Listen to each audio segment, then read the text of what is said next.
የተከበራችሁ ተከታታዮች እንዴት ናችሁልኝ? አሁን የምትገኙት ከመጽሐፍት ሆድ የተሰኘው የዩቲዩብ ቻናል ላይ ነው። እዚህ መጽሐፍ ላይ እዚህ ቻናል ላይ መጽሐፍት ይነበባል፣ ስለ መጽሐፍት ይወራል። ዛሬም እንግዲህ ከባለፈው የቀጠለውን አቶሚክ ሀቢት ወይም ደግሞ የልማድ ኃይል የተሰኘውን መጽሐፍ 15ን እንዲህ አነብላችኋለሁ። 15 እንዲህ ይላል በንዑስ ርዕስ የባህሪ ለውጥ አብይ ህግ። በ1990ዎቹ መጨረሻ አካባቢ ስቴፈን ሎቢ የተባለ አንድ የጤና ሰራተኛ ከተማውን ኦማሃን ኔብራስካን ትቶ ወደ ካራንቺ ፓኪስታን አመራ። በዚህ ሰዓት ካራንቺ በዓለማችን ካሉ ብዙ ህዝብ ካለባቸው ከተማዎች መካከል አንዷ ነበረች።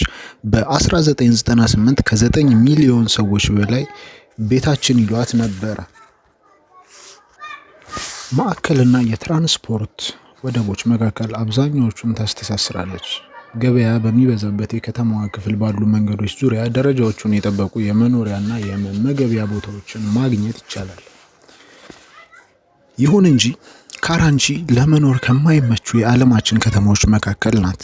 ከ60 በመቶ በላይ የሚሆኑት የከተማዋ ነዋሪዎች የሚኖሩት በህገ ወጥ መንገድ በተመሰረተ የተጨናነቀ አሰፋፈር ውስጥ ነው።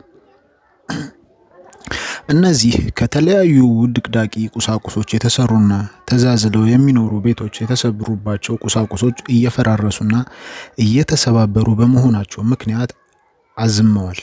ቆሻሻዎች የሚወገዱበት ምንም ስርዓት የለም። የመብራት ዝርጋታዎች በስርዓቱ አልተሰሩም። ንጹህ የመጠጥ ውሃ አቅርቦት የለም።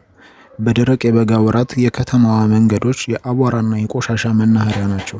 በዝናባማ ወራት ደግሞ የጭቃና የጎርፍ መንሰዋለያ ትሆናለች። በየቦታው በሚከተረው ውሃ ውስጥም የወባ ትንኞች እንደ ልባቸው ይፈለፈላሉ። ልጆች የሚጫወቱት በቆሻሻ መሃል እየተሯሯጡ ነው። ይህ ለመኖር አመቺ ያልሆነና ንጽህናን የማያውቅ አካባቢ ነዋሪዎችን ለበሽታና ለህመም አሳልፎ ይሰጣቸዋል። የተበከለው ውሃ እንደ ተቅማጥ፣ የሆድ ቁርጠትና እንደ ማስመለስ ለመሳሰሉ በሽታዎች ይዳርጋቸዋል። በዚያች ከተማ ከሚያድጉ ህጻናት መካከል ሲሶ የሚሆኑት በምግብ እጥረት ይሰቃያሉ። አኗኗራቸው እጅግ የተጠጋጋ በመሆኑ ምክንያት የትኛውም ቫይረስ ወይም ባክቴሪያ የሚሰራጨው በፍጥነት ነው። ሉቢና በድኑ አባላት የቡድኑ የሰፈር መስሎ ነበር፣ የሰውየው ስም ነው። ሉቢና እና የቡድኑ አባላት እንደዚህ ያሉ ዝቅተኛ የንጽህና ደረጃ ባለበት አካባቢ ውስጥ እጅን መታጠብ የጤና ሁኔታ ላይ ከፍተኛ ለውጥ ሊያመጣ እንደሚችል ተረዱ። ብዙ የአካባቢው ነዋሪዎች እጅን መታጠብ ጠቃሚ ስለመሆኑ ግንዛቤ እንዳላቸው አዩ። ግንዛቤው ይኑራቸው እንጂ አብዛኞቹ ነዋሪዎች እጃቸውን የሚታጠቡበት ለይስሙላ ነው። አንዳንዶቹ እንዲሁም ውሃ እጃቸው ላይ ያፈሳሉ ቢባል ይቀላል። አንዳንዶቹ ደግሞ አንድ እጃቸውን ብቻ ይታጠባሉ። ምግብ ከመስራታቸው በፊት እንዲያውም አይታጠቡም። ሁሉም ሰው እጅ መታጠብ ጠቃሚ መሆኑን ይናገራል። ይህንን ልማድ አድርገው የሚተገብሩት ግን በጣም ጥቂቶች ናቸው። እናም ችግሩ የእውቀት እጦት አልነበረም። ችግሩ በወጥነት የመተግበር ልማድ እንጂ። በዚህ ጊዜ ነበር ሉቢ እና የቡድኑ ፕሮክተር ኤንድ ጋምብል ከተባለ ድርጅት ጋር በመጣመር ለነዋሪዎቹ የተህዋሲያን መከላከያ ሳሙና ለማከፋፈል ያቀዱት።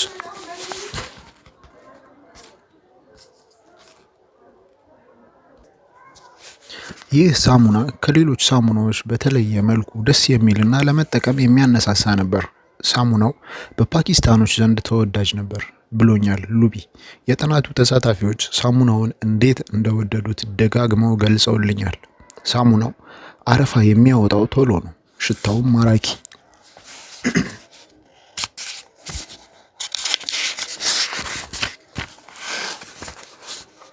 በመጣ ጊዜ ሁሉ በጣም የሰለቸውና የደበረው ሰው ስሜት ለማሳየት የቻላቸውን ሁሉ መጣር ጀመረ።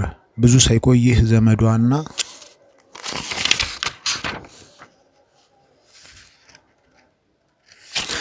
አንድ ገጽ ደርቤ ገልጬ ነው። ይቅርታ እቀጥላለሁ። አውቄ ነው እነዚህን ድምጾች ማልቆርጣቸው። ስሟቸው፣ አጣጥሟቸው። ነው። በዚህ የተነሳ እጅን መታጠብ በተወሰነ ደረጃ ደስ የሚል ነገር ሆነላቸው። ሉቢ እንዲህ ይላሉ፣ እጅን መታጠብን የማስረጽን ስራ ባህልን እንደ መፍጠር እንጂ ባህሪን እንደ መቀየር አላየው። ለሰዎቹ ምንም አይነት አዎንታዊ የስሜት ምላሽ የማይሰጣቸውን ባህሪ ከማዳበር ይልቅ ጠንካራ አዎንታዊ ስሜት የሚሰጣቸውን ምርት መልመድ ቀላል ይሆንላቸዋል። በምሳሌ ብናየው ጥርስ መቦረሽን ልማድ ከማድረግ ይልቅ ጥሩ ስሜት ያለው የጥርስ ሳሙናን ልማድ ማድረግ ይቀላል። በፕሮክተር ኤንድ ጋምብል ውስጥ ያሉ የማርኬቲንግ ሰዎች የሚያወሩትም አዎንታዊ የእጅ መታጠብ ተሞክሮን ስለ መፍጠር ነበረ። በወራት ውስጥ በከባቢው በሚያድጉ ህጻናት ጤና ላይ ከፍተኛ መሻሻል እየታየ መሆኑን አጥኚዎች ተመለከቱ። የተቅማጥ በሽታ የሚፈጠርበት ሁኔታ በ52% ቀነሰ። የሳምባ ምች የ48%፣ የባክቴሪያ እና የቆዳ ኢንፌክሽን ደግሞ 35% ቅናሽ አሳዩ። የረጅም ጊዜ ውጤቱ ደግሞ ከዚህ የተሻለ ነበር። ሉቢ እንዲህ ተብሎ ተርኮልኛል። ከ6 ዓመታት በኋላ ወደ እነዚያ መንደሮች ሄደን ነበረ። በዚህ ጊዜ እንዳየነው ሳሙና በነፃ ከሰጠናቸውና እጃቸውን እንዲታጠቡ ከመከርናቸው ሰዎች መካከል 95% የሚሆኑት ሳሙናው የተጠቀመለት የእጅ መታጠቢያ ቦታ እንዳላቸው አይተናል። ጥናቱን ጨርሰን ከወጣም በኋላ ላሉት 5 ዓመታት ከእነዚህ ሰዎች አንዱም ሳሙና አልሰጠናቸውም። ለሙከራ በምንሰጣቸው ወቅት በነበረው ልምምዶች ግን እጅ መታጠብን ልማድ አድርገውት ስለነበረ ይዘውት ቀጠሉ። ይህ ለአራተኛው የባህሪ ለውጥ ህግ ትልቅ ምሳሌ የሚሆን ታሪክ ነው። አርኪ ማድረግ። አንድ ተግባራዊ ክንውን አርኪና አስደሳች ከሆነ ልንደግመው የመቻላችንን እድል ከፍተኛ ነው። ይህ ሙሉ በሙሉ አመክንዮአዊ ነው። በሚለሰልስና ደስ የሚል ሽታ ባለው ሳሙና እጅን በመታጠብ የሚገኘውን እርካታ እንደ ማጣጣም ያሉ ስሜቶች ለአእምሯችን ደስ ይላሉ። በቀጣይም ይህንን ነገር ድገመው የሚል መልእክት የሚያስተላልፉ ምልክቶች ሲግናልስ ናቸው። እርካታ አንድን ተግባር እንዲያስታውሰውና እንዲደጋግመው የተገባ መሆኑን ለአእምሮህ የሚያስተምሩልህ ስሜቶች ናቸው። ማስቲካ ማኘክን ውሰድ። ማስቲካ ከ1800ዎቹ ጀምሮ ይሸጥ የነበረ ነገር ቢሆንም ዓለም አቀፍ ልማድ የሆነው ግን ሪንግሊ ከተዋወቀበት ከ1891 ጀምሮ ነው። ከዚያ በፊት የነበሩት ማስቲካዎች ጣዕማቸው ያን ያህልም አልነበረም። ሪንግሊ ግን በማስቲካዎቹ ላይ የተለያዩ የፍራፍሬ ጭማቂዎችንና የሌሎች ጣፋጭ ነገሮችን ጣዕም በመጨመር ኢንዱስትሪው ላይ አብዮት አስነሳ። ማስቲካም ለማኘክ ደስ የሚልና የሚያረካ ነገር ሆነ።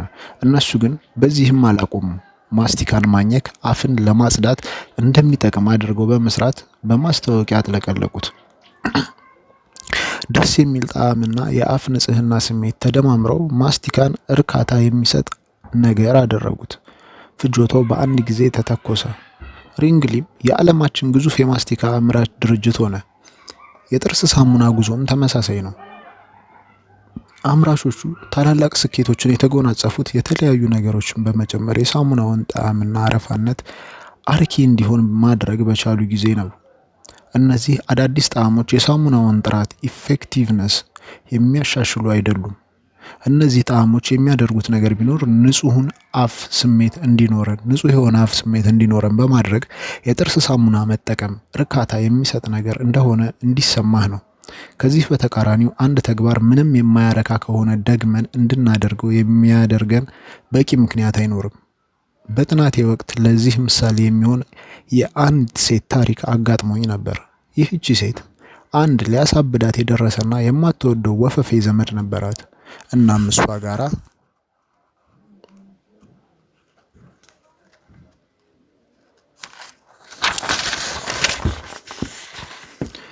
እሷ ጋራ በመጣ ጊዜ ሁሉ በጣም የሰለቸውና የደበረው ሰው ስሜት ለማሳየት የቻለችውን ሁሉ መጣር ጀመረች። ብዙ ሳይቆይ ይህ ዘመዷ እሷ ጋራ መምጣት አቆመ። ምክንያቱም እሷ ጋራ መሆን አርኪ የሆነ አስደሳች ነገር ሊሆንለት አልቻለም። እንደነዚህ አይነት ታሪኮች የባህሪ ለውጥ አብይ ህግ ምሳሌዎች ናቸው። ያስሸለመ ተግባር ይደገማል፣ ያስቀጣ ደግሞ ይወገዳል። ልድገማት። ያሸለመ ተግባር ይደገማል፣ ያስቀጣ ደግሞ ይወገዳል። ወደፊት ምን ማድረግ እንዳለብህ የምትማረው ባለፈው ባደረግከው ነገር ያገኘኸውን ሽልማትና የደረሰብህን ቅጣት አስልተህ ነው። አዎንታዊ ስሜቶች ልማድን ያመርታሉ፣ አሉታዊ ስሜቶች ግን ልማድን ያጠፋሉ። የመጀመሪያዎቹ 3 የባህሪ ለውጥ ህጎች ግልጽ፣ ሳቢና ቀላል ማድረግ አንድ ባህሪ አሁን ላይ የሚደገምበትን ሁኔታ ይጨምራሉ። አርኪ ማድረግ የሚለው አራተኛው ህግ ደግሞ አንድን ባህሪ በቀጣይ የሚደገምበትን ሁኔታ ከፍ ያደርጋል።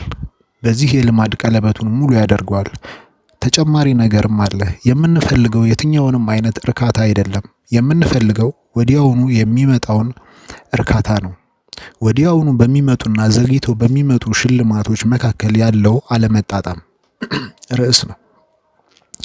ራስን በአፍሪካ ጫካዎች ውስጥ የሚኖር አንድ የዱር እንስሳት አድርገህ ውሰድ። ቀጭኔ፣ ዝሆን ወይም አንበሳ። የትኛውም ቀን ላይ የምታደርጋቸውን ነገሮች ውጤት የምታየው ወዲያውኑ ነው። ሁልጊዜ የምታስባቸው ነገሮች ምን ልብላ፣ የት ልተኛ ወይም ጠላቴን እንዴት ላጥፈው የሚሉ ናቸው።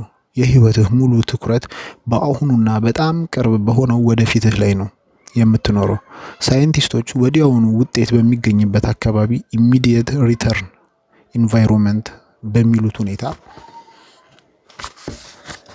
ውስጥ ነው። ምክንያቱም እያንዳንዱ ተግባሮችህ ግልጽና ወዲያው የሚመጡ ውጤቶችን ያስገኙልሃል። አሁን ደግሞ ወደ የሰውነት ኑባሬህና ህይወትህ ተመለስ። በዘመናዊ ማህበረሰብ ውስጥ ዛሬ የምትመርጣቸው አብዛኞቹ ምርጫዎች ዛሬውኑ ውጤት አያመጡልህም። በስራ ቦታ ጥሩ ስራ ከሰራህ ክፍያህንም በሳምንት ውስጥ ልታገኝ ትችል ይሆናል። በእርግጥም ዛሬ ላይ የአካል ብቃት እንቅስቃሴ ከሰራህ በሚቀጥለው ዓመት የተስተካከለ ሰውነት ይኖርሃል። ዛሬ ገንዘብ ከቆጠብክ ምናልባት ጡረታ ከወጣህ በኋላ ጥሩ ህይወት ይኖርሃል። እንደዚያ ነው የሰው ህይወት የምትኖረው። ሳይንቲስቶች ዘግይቶ ውጤት የሚገኝበት አካባቢ ዲላይድ ሪተርን ኢንቫይሮንመንት በሚሉት ሁኔታ ውስጥ ነው። ምክንያቱም ስራዎችህ ውጤት ማስገኘት ከመጀመራቸው በፊት በርካታ ዓመታትን መስራት ሊኖርብህ ይችላል። የሰው ልጅ አእምሮ በእንደነዚህ አይነት ሽልማት አዘግይተው የሚሰጡ አካባቢዎች ውስጥ የኖረው የሰው ልጅ ከተፈጠረ ጀምሮ ነው። ሆሞ ሳፒየንስ የሚባለው የቅርብ ጊዜ የሰው ልጅ ዝርያ ከ200,000 ዓመታት ገደማ በፊት የነበረው ሰው ነው። ከእኛ አንጎል ጋር ተቀራራቢነት ያለው የመጀመሪያው ሰው ነው። ሆሞ ሳፒየንስ በተለይ አንድ ቋንቋ ላሉ ታላላቅ ተግባራት ጥቅም ላይ የሚለው ኒውኮርቴክስ የተባለው የአእምሯችን ክፍል ከ2500 ዓመታት በፊት የነበረው መጠን ዛሬ ካለው መጠን ጋር በአመዛኙ ተመሳሳይ ነው። እናም የምትኖረው ከ2500 ዓመታት በፊት የነበሩት ቀደምቶች በነበራቸው ስሪት ሃርድዌር ነው። ይገርማል። ማህበረሰብ በዋናነት ውጤት የሚዘገይባቸው አካባቢዎች መኖር የጀመረው በቅርብ ጊዜ ባለፉት 500 ዓመታት ውስጥ ነው።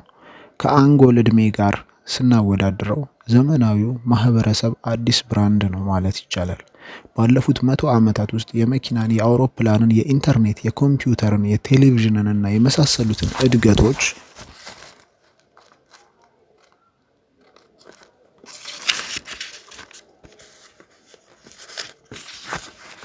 አይተናል። ዓለም በእነዚህ ጥቂት ዓመታት ብዙ ለውጦችን አይታለች። የሰው ልጅ ተፈጥሮ የተቀየረው ግን በጥቂቱ ብቻ ነው። በአፍሪካ ሳቫና ውስጥ እንደሚኖሩ እንስሳት ሁሉ የጥንት የቀደምቶቻችን የኖሩት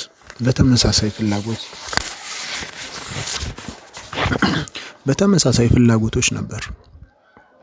መብላት፣ መተኛት፣ መፋለም እና ወዲያውኑ የሚመጣ እርካታ ከፍተኛ ቦታ ቢሰጠውም ልክ ነው ሩቅ ወደፊታቸውም ብዙ የሚያሳስባቸው ነገር አልነበረም። ወዲያውኑ ውጤት በሚገኝበት አካባቢ ውስጥ ብዙ ትውልዶች ካለፉ በኋላ አእምሯችን ዘግይቶ ከሚመጣ ውጤት ይልቅ ወዲያውኑ የሚገኝ ውጤትን ኢንስታንት ግራቲፊኬሽን አስበልጦ ማየትና መምረጥ ለመደ።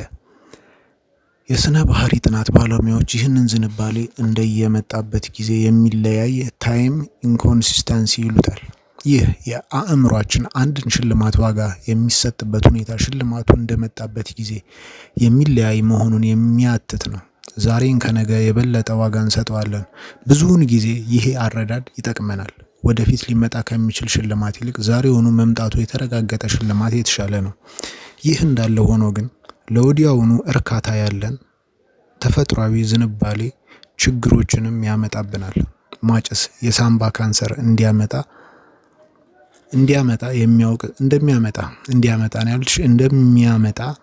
የሚያውቅ ሰው የሚያጨሰው ለምንድን ነው?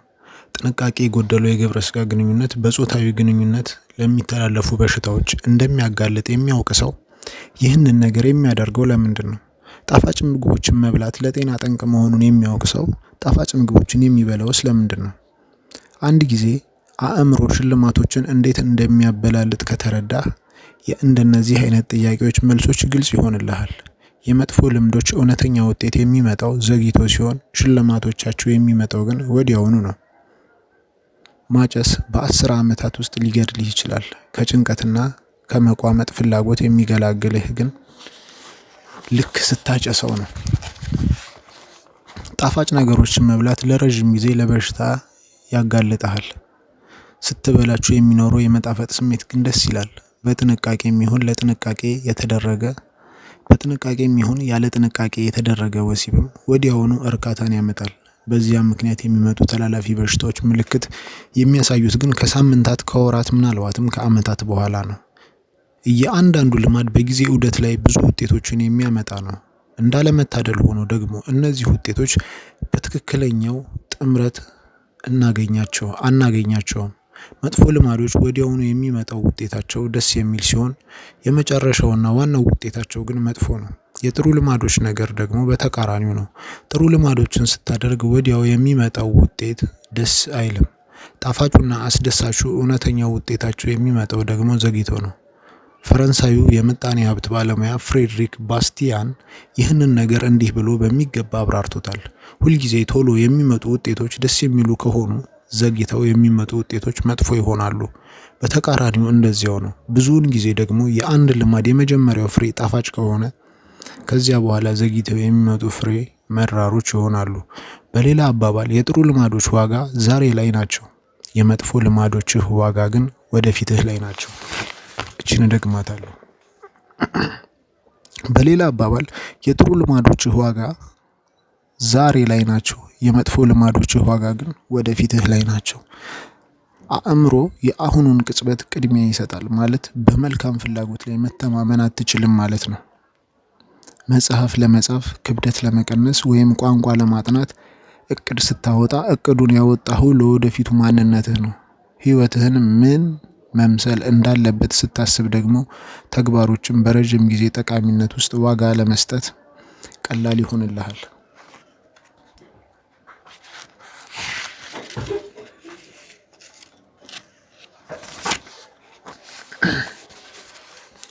ሁላችንም ለወደፊቱ ህይወታችን የተሻለ ህይወትን እንፈልጋለን።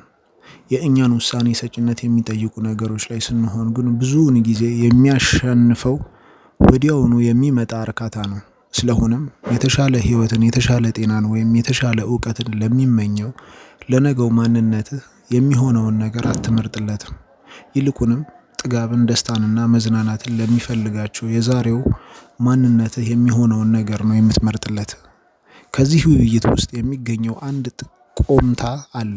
ይህም ከአንድ ተግባር ወዲያውኑ የሚገኘው እርካታን ባጣጣምክ ቁጥር ይህ ተግባር ከወደፊቱ የረዥም ጊዜ ግቦች ጋር የሚስማማ መሆን አለመሆኑን በአንክሮ መጠየቅ አለብህ የሚል ነው። ከአእምሯችን አንዳንድ ባህሪያትን እንዲደጋገም አንዳንድ ባህሪያትን ደግሞ እንዲተው የሚያደርጉት ምክንያቶች በቃኘ መልኩ የባህሪ ለውጥን አብይ ህግ እናሻሽለው። ወዲያውኑ ሽልማት የሚያመጣ ተግባር ይደጋገማል። ወዲያውኑ ቅጣትን የሚያመጣ ተግባር ግን ይተዋል። ወዲያውኑ ሽልማት የሚያመጣ ተግባር ይደጋገማል። ወዲያውኑ ቅጣትን የሚያመጣ ተግባር ግን ይተዋል። ይህ ወዲያውኑ የሚመጣ እርካታን የመምረጥ ባህሪያችን ስለ ስኬት አንድ ጠቃሚ እውነታ ይነግረናል። በዚህ መንገድ የተቃኘን መሆናችንን ምክንያት አብዛኞቻችን ቀናችንን የምናሳልፈው ቶሎ የሚገኙ እርካታዎችን በማሳደድ ነው። የዘገየ እርካታ ጋር የሚያደርሰውን መንገድ ግን ብዙም የሚሄድበት ሰው የለም። ሽልማቱ እስኪመጣ ድረስ በትዕግስት ከጠበቅ ዳጎስ ያለ ካሳን ትቀበላለህ።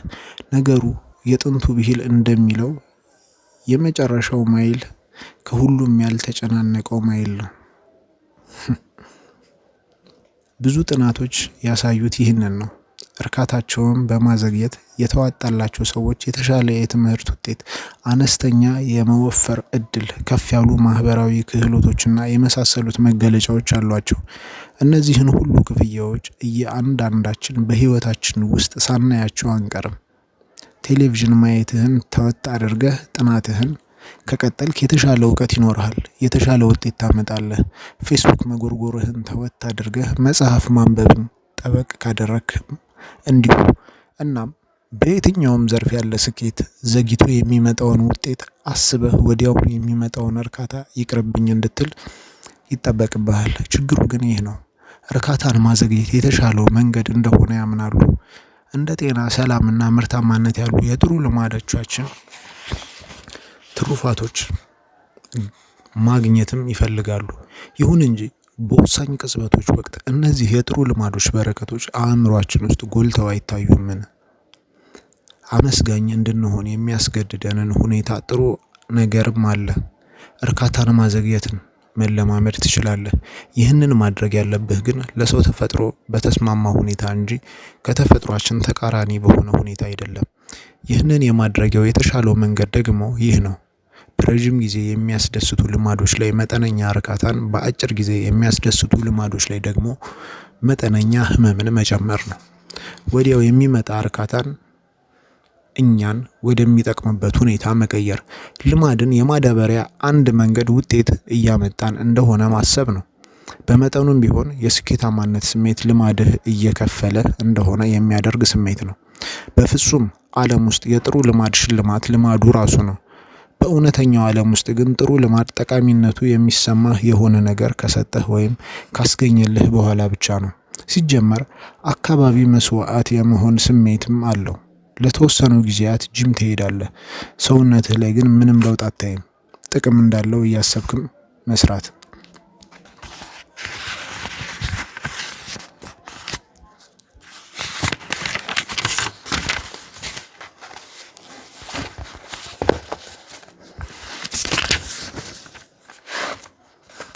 የምትጀምረው ግን ከወራት የተወሰነ ለውጥ ካየህ በኋላ ነው። በዚህ ጊዜ ግን መስራት የምትቀጥልበት በቂ ምክንያት አለ። ስትጀምር አካባቢ ግን ለመስራት የሆነ ምክንያት ትፈልጋለህ። ቶሎ የሚመጡ ሽልማቶች የሚያስፈልጉትም ለዚህ ነው። እነዚህ ሽልማቶች ዘግይተው የሚመጡት የሽልማቶች እየተከማቹ የሚጠበቁበት ጊዜ የመስራት ጉጉትን ይዞ ለመቀጠል ይሆናል። ቶሎ ስለሚመጡ ሽልማቶች ስናወራ እያወራን ያለኑ የባህሪን መጨረሻ ነው። የየትኛውም ተግባር አጨራረስ በጣም ወሳኝ ነው። ምክንያቱም ነገሮችን የምናስታውሰው ከሂደታቸው በላይ በአጨራረሳቸው ነው። ስለሆነም የአንድ ልማድ አጨራረስ አርኪ እንዲሆን ትፈልጋለህ። ይህንን ለማሳካት የተሻለው መንገድ ደግሞ ልማዱ ራሱን በሚያጸናበት ሪኢንፎርስ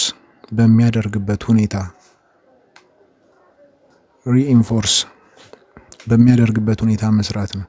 ይህን የባህሪህን ድግግሞች ለማሳደግ ወዲያውኑ የሚመጡ እርካታዎችን ከፍ የማድረግ ሂደት ነው። በምዕራፍ 5 ስር ያየነው ልማዶችን የማስተሳሰር ስልት ልማድህን ወዲያውኑ ከሚመጣ ምልክት ጋር ያስተሳስርልሃል። ይህም መቼ መጀመር እንዳለብህ ግልጽ ያደርግልሃል። ራሱን በራሱ ማጽናት ሪኢንፎርስመንት ማድረግ ደግሞ ልማድህን ወዲያውኑ ከሚመጣ ሽልማት ጋር ያስተሳስርልሃል ወይም የልማድህን አጨራረስ አርኪ እንዲሆን ያደርገዋል። ይህ ስልት በተለይ ማስወገድ የምትፈልጋቸውን ባህሪያት ለማስወገድ በጣም ጠቃሚ ነው። በዚህ ወር ቢራ አልጠጣም አይነት ቃል ኪዳኖችን መተግበር ቀላል አይሆንም። ምክንያቱም በዚህ ወር ቢራ ብትጠጣ ምንም የሚፈጠር ነገር የለም። ምንም ነገር በሌለበት የእርካታ ስሜት እንዲሰማን መሆኑ ከባድ ነው። እያደረክ ያለው ነገር ቢኖርም የማድረግ ጉጉትን መቋቋም ብቻ ነው። ይህ ደግሞ ብዙም የሚያረካ ነገር አይሆንም። ይሄ ነገር ችግር እንዳይሆን ለማድረግ የሚያስችለው አንዱ መፍትሄ ሁኔታውን ራሱ መፍትሄ ማድረግ ነው። ለምሳሌ የባንክ አካውንት ክፈትና ካሰብከው ዓላማ ጋር አያይዘው። ልትገዛው በምትፈልገውና በሚያስፈልግህ ነገር ስም ልትጠራው ትችላለህ።